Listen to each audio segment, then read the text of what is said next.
Fine, I think. Have you had a chance to look at my feedback to your method section and your instruments in Google Drive? Do you have any questions about my feedback that I've included in Google Drive? Or anything you want to discuss pertaining to? Well, No? no.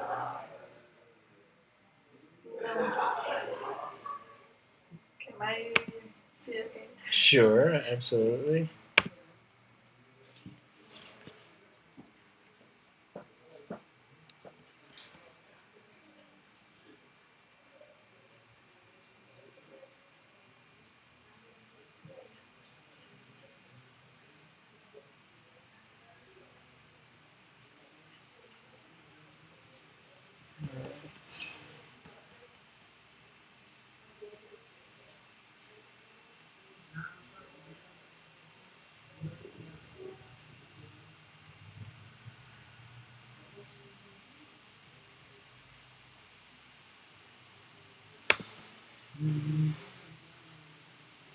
Okay, some of the comments that I make here is pertaining to spacing. So you need to check all of your document just to make sure that you have equal spacing between paragraphs and headings, so you don't like have this extra space here.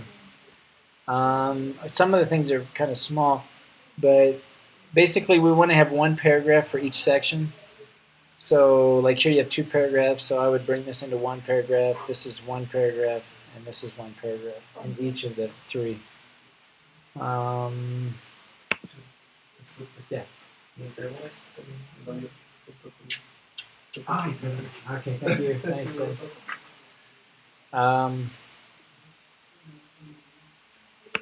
Some of the questions I'm just asking to be a little bit more specific. So I interviewed teachers. So how many times did you interview them? Did you interview them once or twice? Are you planning on interviewing them after 3 observations?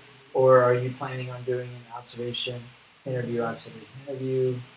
Right. And it's okay if it changes, right? But this is just to so that I can see that you're kind of thinking very specifically how you're going to do it, right? But in general, I think it's okay. Just a few comments about your questionnaires. Maybe not question. Well, in this case, your questionnaire. Maybe move up your text, and I would also add.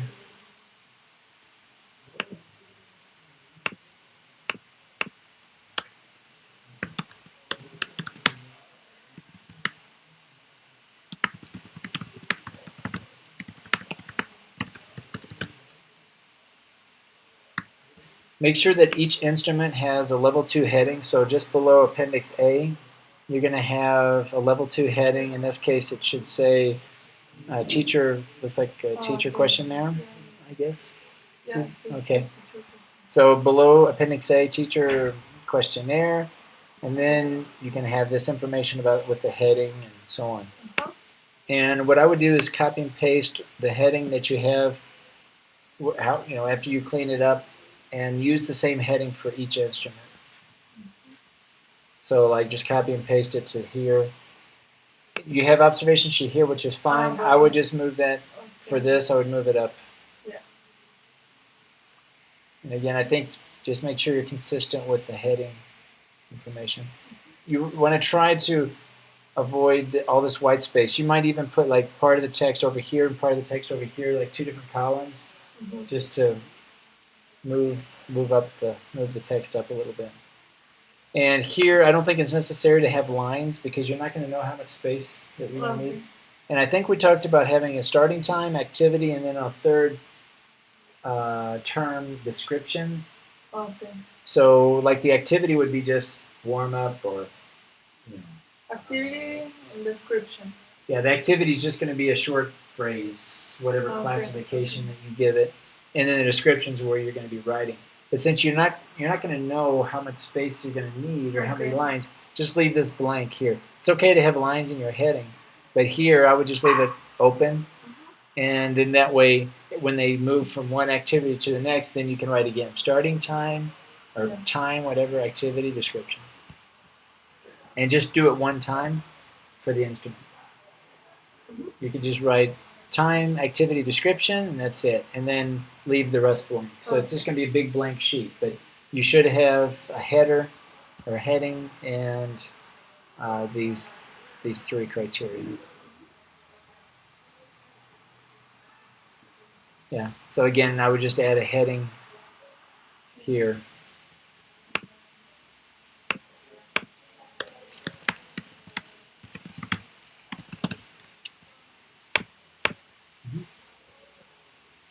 Okay. So, any other questions, doubts? No. So should I start like going to observe the classes? Now, have you selected your participants? Yeah. And how many teachers are you going to be serving? 2, And how did you choose those 2 teachers?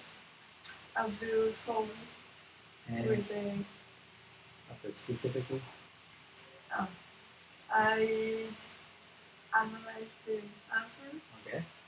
and according to the answers, like for example, one of the teachers that I chose was mentioned that in order to develop critical thinking, or make them to participate or something, he made them or help them to read English literature. Okay. And so that's. And the other, sorry. Go ahead. Yeah. And also that he thinks that the students, when thinking critically, the students go beneath the words and things like that. He was, They go beneath the words?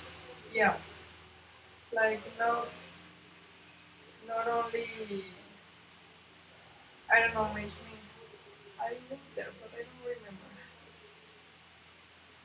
Okay. And it's Okay, mainly that's fine. because they ask a lot of questions. For example, I know that teacher, he is very good teacher. And the good part, Yes. yeah, The good part. you have a book. That's Like, okay. That's okay. Go ahead. See it. The good part. He is a lawyer.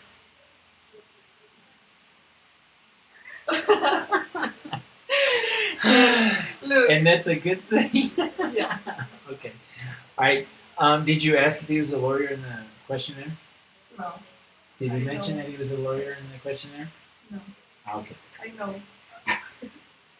All right. So don't include information based on your prior knowledge. Okay. No, I didn't mention that. Okay. No. I mean, maybe all of that stuff is true, and I'm not saying it's not true. But when you include information about the participants, include information that's based on, in this case, questionnaires, things that, or in the interviews. If the interview talks about, oh, my experience as a lawyer, okay, well then, but you want to only focus on information that you retrieve from your instruments. Fine. So go ahead and start talking. Have you spoken with these 2 teachers yet, as far as scheduling your observations and interviews? I don't have the date. Okay, so I would go ahead and start talking with the teachers and try to plan the best you can the next 3 weeks. Yeah. Your observations, interviews, and begin with the data collection process. Yeah. So you can go ahead and start with that. During our next tutoring session, we'll meet. You tell me how things are going with your data. If you want to bring in information to show or discuss, that's fine. But make sure as you collect the data that you're constantly reflecting and doing a kind of a quick analysis to see if you're first answering your research questions and that you're getting enough information about your research questions so that you can then see, okay, are you going to have enough observations or do you need more interviews, etc. Yeah. I was going to show you that I only include what he wrote here. I trust you. You tell me. No, I didn't include about the lawyer thing. That's okay. just to comment, because that happens. A lot of students say, "Oh no, I know this teacher and the teacher like this." Well, that's fine, but we don't want to use that information unless it comes up, you know. No, that draws my attention because, for example, when I was like reading about the Socratic method, it mentioned that it's more applied in law Okay. because of So, the yeah kind of right. and the Right, and maybe that's yeah. I mean, that's that's fine. You know, if it comes up, you know. no, But I won't include that. but yeah, I was just telling you. That's how. I mean, if Icebreaker. because he may say, you know, may say, well, I use this approach based on my law degree or whatever. Okay, well, then that's something that you. Yeah. Okay. Any other questions, doubts, concerns? When are you going to be here back? I will be back on Monday. So my last day this week will be tomorrow. Okay. I won't be in the office on Thursday or Friday, but I'll be in the office on Monday. I'll be checking emails all the time. So if there's something that you want to ask me via email, that's fine. Otherwise, it'll be until next Monday to come back in the office. No, when you come back, but it's about the literature. Okay. I am a little stuck. Okay. And you don't want to talk tomorrow? You don't want to talk tomorrow? Let me think, because tomorrow I have a lot of things to do. Okay. No, I can't. We have to go. Or is there something you want to talk about today, right now? I need to check it because it's about all the comments that you did. For example, I am still having questions with the meal class. The meal plan. When you only write, for example, this is my paragraph and it's meal, and I'm saying, yeah, I'm hungry too. That's all.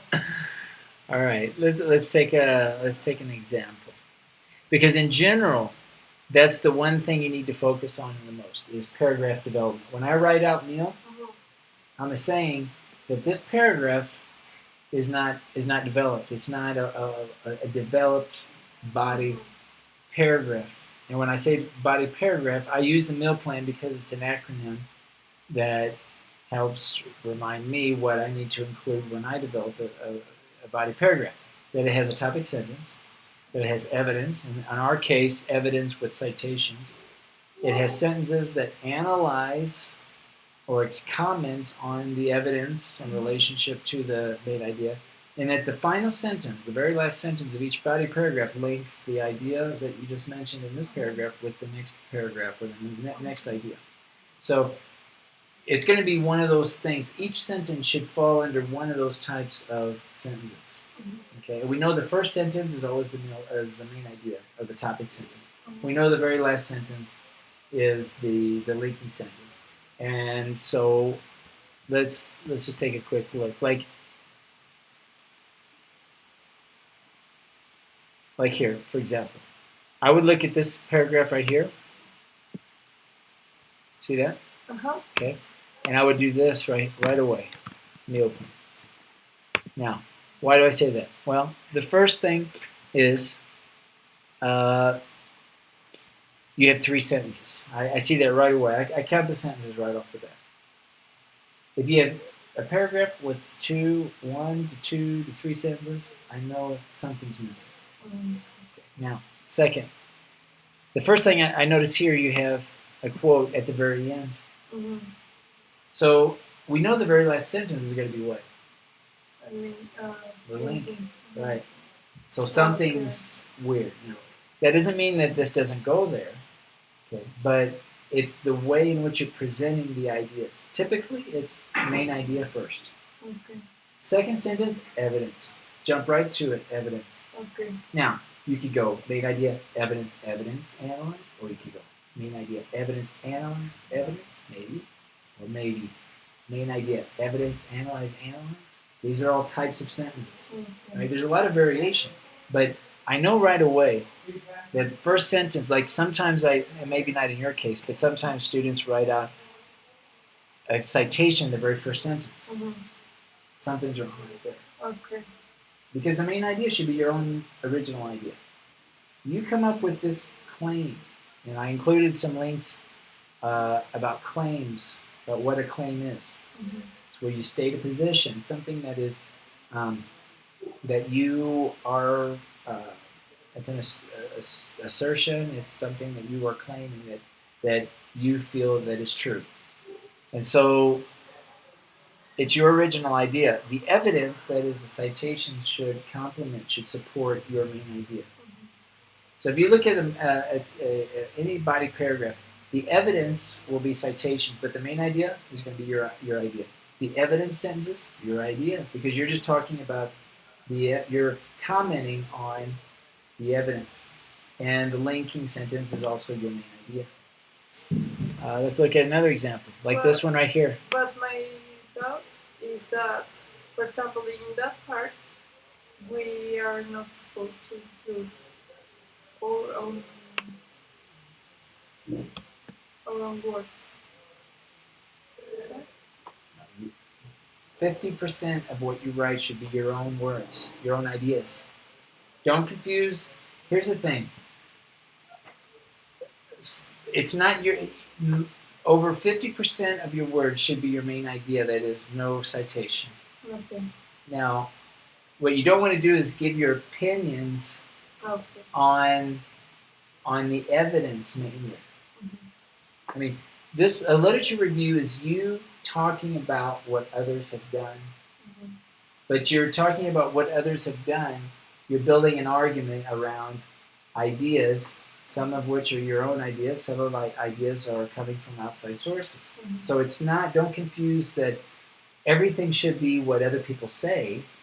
I mean, most of what you write should be your own original idea. But you're supporting your original idea by including citations based on other authors.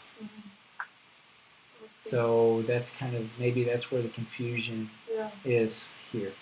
Okay, and that's what I'm going to work with you, try to say, okay, make sure you have more original ideas here, and that's kind of what I'm doing here, is to make sure that you have more original ideas, right? And that you are supporting your original ideas with citations. Like I look at this sentence right away. It's one sentence. You have one sentence paragraph. Correct? So right away you know that it's not a fully developed paragraph. It's one sentence paragraph because I didn't. No, pero mire, es una frase. Entonces algo está mal por ahí, ¿no? ¿Sí? Aquí, mira. Como no estás desarrollando párrafos. ¿Sí? Estás poniendo aquí also. Como also es un conector entre frases, no tanto entre párrafos. Entonces puede decir y also y también pero en el mismo párrafo, conectando frases. Y cuando estás presentando otro párrafo, vas a comenzar con una frase, un claim. El conector es la frase antes. Sí, es por eso vas a tener una frase conectando esta idea a esta. Entonces no vas a tener un sentence connector comenzando una frase de un párrafo, porque la frase antes, el último, es una frase de conectando ideas. ¿Sí? Aquí igual, mira, dos frases, pero no, pues sí, dos frases. Pues. Así como pues faltan algo. Y a veces nada más estoy poniendo mío. Tú hay que analizarlo para ver, ok, tengo mi idea, bien. Evidence, tal vez falta un evidence. Y así, como estás checando los 4 tipos de frases, igual aquí, tienes una citation en la primera frase y cuidando también con la punctuation, como faltan aquí. Y como so technically, you have one sentence. Now, yo sé, probablemente nada más falta ese porque es un mayúsculo aquí, pero eso hay que cuidar con los detalles. Así, punctuation, capitalization, así todo. Y después de paréntesis, cuando cierras paréntesis, Tienes que poner siempre punto. Sí, por ejemplo aquí, eso es correcto que tienes aquí. Pero este está mal, lo que tienes aquí, mira. Este está mal y este está bien, lo que tienes. Como citation. ¿Sí? The Pero period sí puedo, goes... pero sí puedo poner, eso no lo puedo poner al final, ¿verdad? Al final del párrafo. Bueno, está mal por donde está en el párrafo, pero como Okay. citation, como Okay. en la frase, ese está bien. Como the punctuation goes after. The citation está dentro de la frase. En cambio, aquí tienes la citation afuera de la frase y ese está mal. Quitando el punto final aquí, pone aquí.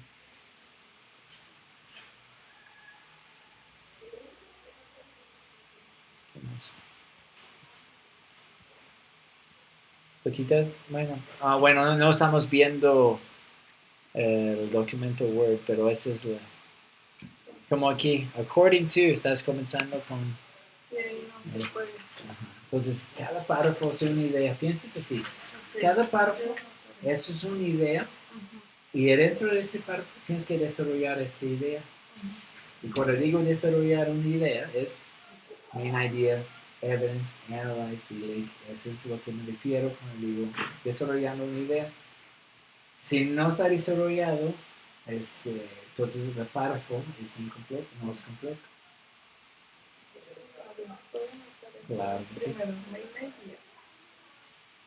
Y no puse algunos links, ¿verdad? ¿O sí? Algunos. Ok. También, si no me dices, pero estoy tratando a incluir algunos links.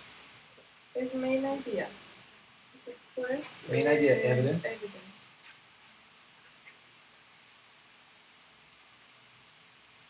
Analyze. El link. Si quieres, en el main idea ponen al lado topic sentence. También se llama topic sentence. Siempre y poner una nota. Siempre viene primero. Siempre la primera frase de ese topic sentence. Y también anótalo que es una idea original, es tu propia idea, sin citation. Y también la última, ¿verdad? El link. Ahora el link también, tu propia idea, sin citation. Siempre viene en la última frase de cada body paragraph. Claro que en mi plan estamos hablando nada más del body paragraph. Todos los párrafos menos la introduction y conclusion, esos son diferentes. ¿Sí? Ese me refiero a todo más, todos los body paragraphs. Ok, evidence, otra palabra, sinónimos. Evidence puede ser data, puede ser ejemplos, like examples, puede ser como reasons, razones, son sinónimos. Y ponen en paréntesis, lleva citation, es decir, tiene que venir de afuera. Eso es muy importante. Es donde, si tú pones aquí en evidence, I think this, or this is good because, well, no, ahora no. Tienes que dar así como respaldo, pero de afuera, no de los expertos. Y en I'm sorry. Sí, en main idea, pero tampoco puedes poner así de I think or I consider.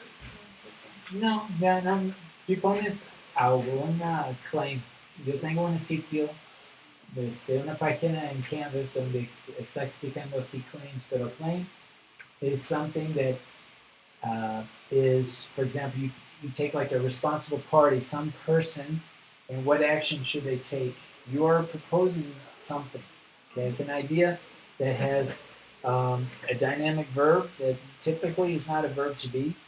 It has a strong subject, so whatever that subject is, a person or a thing or a technique or some idea, but you are claiming something. That is, things, when we claim something, there's always two sides of the claim.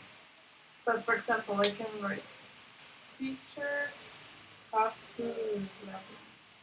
I would be careful with modals, but what do they have to do? When tú dices Baba, en un ejemplo, teachers teachers have to help students to develop critical thinking. All right. Vamos a modificar esta idea un poco. Okay. Teachers assist. Teachers help students think critically by asking the right question. Okay. Now, a claim has two sides. Okay, you are think of this thesis, this literature review, as an argumentative essay. Mm-hmm. I could say, well, that's not the only way. I don't think that's a good way to ask or to create critical thinking with asking the right questions. Right? There might be another way. So, but your job is to provide evidence to support that idea that yes, using questions is a way to promote critical thinking. Right? It might even be more specific. Asking WH questions, asking or use teachers who use content questions. Okay. Help students. Okay. Or say, yes.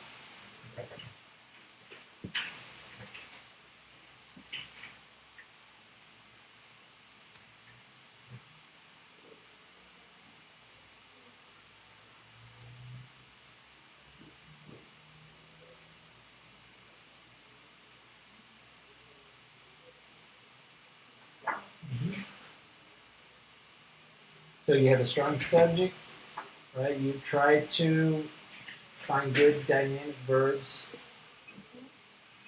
and that adds a lot of descriptive element to your claim.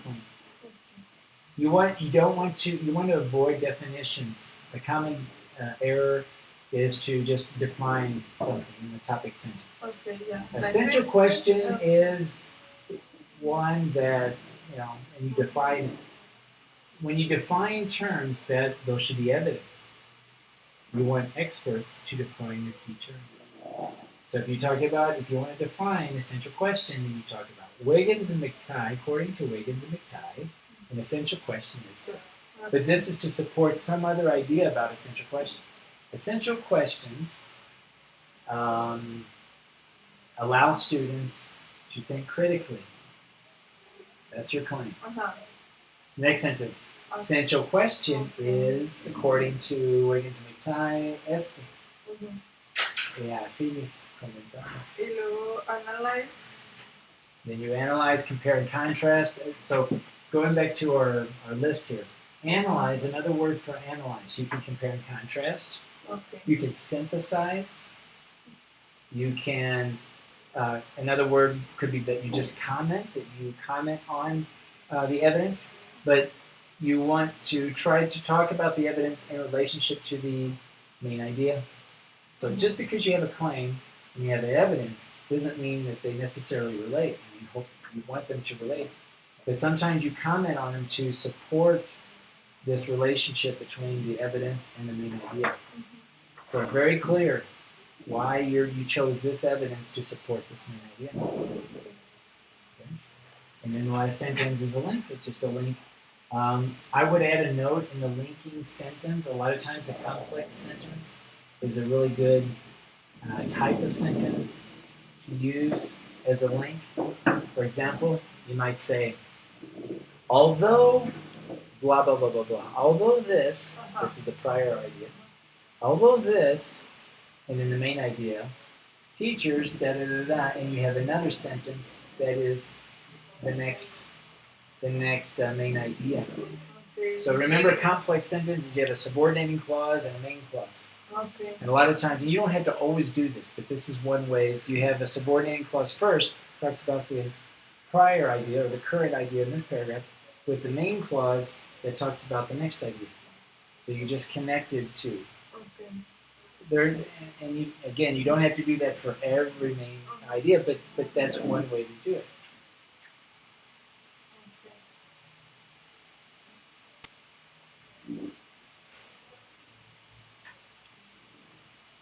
But really go back and the hardest part of all of this is the main idea. That's the hardest sentence. Out of all of those sentences, the main idea is the hardest. And it's hard for two reasons. One is because sometimes we don't capture the main idea for that particular that particular paragraph. The second reason it's hard is because the main idea, the topic sentences, have to follow some logical order. They have to be coherent within the whole section. So when you finish each paragraph and you think you're finished, go back, look at the main idea, and ask yourself, okay, does does the rest of my paragraph align with the main idea? And a lot of times it's very common. I go back and I change my topic sentence because after I develop this great idea, all right, I go back and realize, oh, well, I didn't really say that in the topic sentence. So I go back and I modify the topic sentence. And that's fine too. It's kind of working backwards, but that's fine. At the end of the day, you need to have a topic sentence that relates, obviously, to the rest of the paragraph. And it also relates that there's some sort of logical order. And when I talk about logical order, I mean, are you moving from the general to the specific, theoretical to the practical, chronologically, order of importance? Okay? A lot of different options that you need to decide how do you want to organize these ideas, because each paragraph is a single idea only, one little idea, and that they should be some sort of order. So that's kind of what I'm looking at. When I evaluate your literature review, that's what I look at first is the topic sentence. I don't look at the rest of the paragraph. I look at the heading. I say, okay, topic sentence, topic sentence, topic sentence, topic sentence. ¿Sí es lógico? Bien. Si es lógico, ahora ya entro ahí en cada párrafo. Topic sentence y los supporting sentences, ¿va bien? Ok, bien. Ya desde ahí estoy checando así cada frase así de como gramática, cosas así. Ese es lo orden que voy. Así, yo checo así todo el lit review. En 30 segundos lo checo todo el lit review en nada más topic sentences. Es rápido y tú puedes hacer lo mismo. Y es lo que cuando tú terminas con todo, do the same thing. And and if you need to modify slightly your heading, right, or modify slightly one of your topic sentences, that's the time to do it. To make it very clear what's the order in which you're presenting your ideas. So that's kind of That's the clear. idea. Yeah. Yeah. So you may explico. So check. If you still find some things you're not sure about, let me know. We can talk about it. No problem. See? We have time to make the changes, but make the changes. Start working on your literature. You don't put it off too long because you're going to be busy doing other things later with the analysis and data collection. So try your best to clean up as much as you can in the lit review. If you want me to take a look at it again, or if you have doubts about certain sections, let me know. I'll look at it. But make those changes. Make those changes by May 23rd. Okay. So it's clean and coherent, cohesive, all those wonderful things. Yeah. Right. And if you need some links too, check out, if it helps to look at videos. I mean, if you go on YouTube and type in meal plan, right? And I include some links also. I have pages in Canvas that talk about claims, organizing your literature review, the meal plan. They give additional examples. Feel free to check those out, or I can give you more links if you need more links. But there's a lot of information online too that talks about meal plan and paragraph development. Okay. Teacher, they do it for the analysis. When The due date for the analysis? What? Like Let's go to our 16? handy dandy assignments tab. Let's see what we have here. Because I don't remember. We don't have vacation. You'll have vacation from your tutors. Does that count? You won't have to see me for a couple of weeks. But you may or may depends on your. Most students do not have a vacation during the semester. But it just depends. Only the holidays? Only the holidays. Oh yeah, holidays. We have to go and pray. Please let me finish. Okay, so the data collection you should complete. You should have all your data by April 18th. That's Holy Week. Mm-hmm. So I think we have school. We have class Monday, Tuesday, and Wednesday. Yeah. So we have like this week. We have like 3.5 weeks, Yeah. and like from today, actually, we have 3 weeks from tomorrow, essentially. Uh-huh. So of data collection. Okay. So that's the data collection. Now the analysis. You'll start your analysis, and we've lumped together the analysis and the results. So you're going to analyze and write up the results, and that is due May 16th, Okay. like a week before May 23rd. And then you have like 1 week for the introduction, conclusion, and abstract.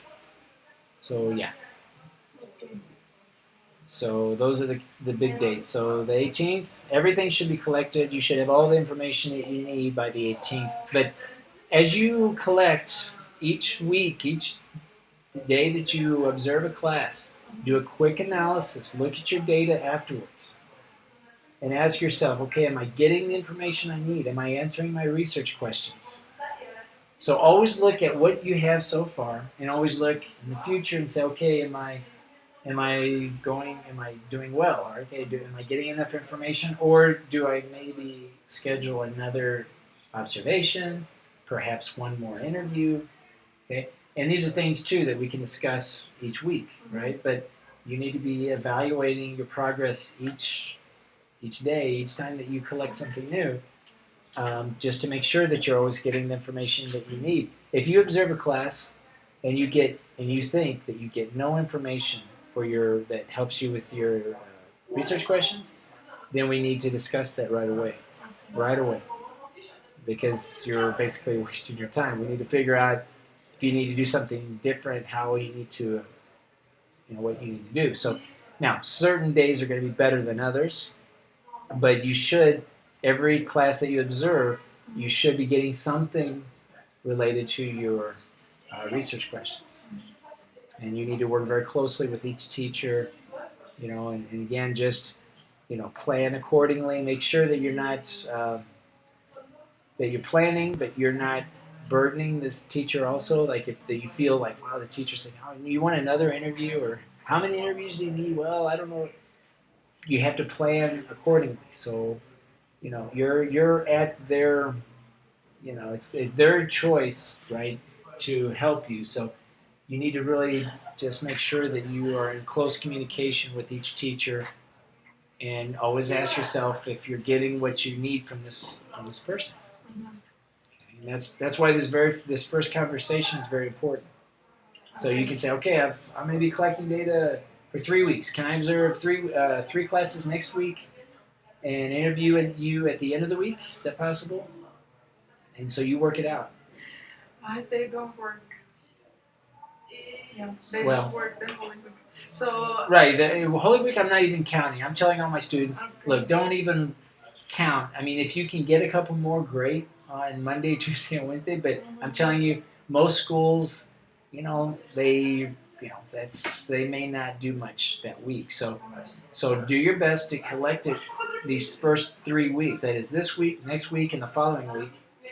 And then if you need one more day, then maybe use that Holy Week to get that done. But that's what I'm saying. Talk now with your teachers and try to plan between now and what day is it? It would be, so we're March 25th, so the April 11th. That's what I would shoot for. Try to get everything done by April 11th. Mm-hmm. And talk with your teachers. Okay, when can I schedule? And be specific. Can I schedule 3 times? Okay, next week. An interview here and there. Okay, can we do that this way? Okay.